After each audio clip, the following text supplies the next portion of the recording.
Hi guys, in this video I'm going to be showing you how to set who can view your last seen and online on WhatsApp. So let's get started.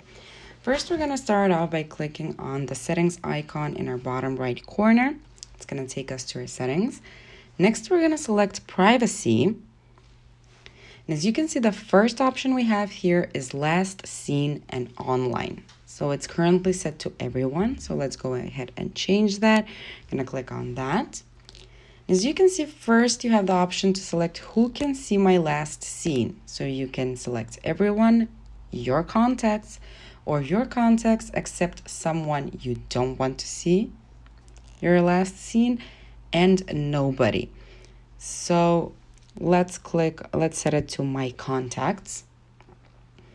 And the next section we have is who can see when I'm online.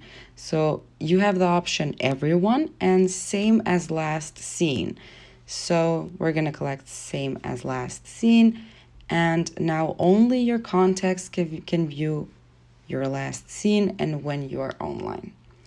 And that's how it's done. Thank you for watching. Do click the like button if this video helped you and subscribe to our channel for more helpful videos. Bye!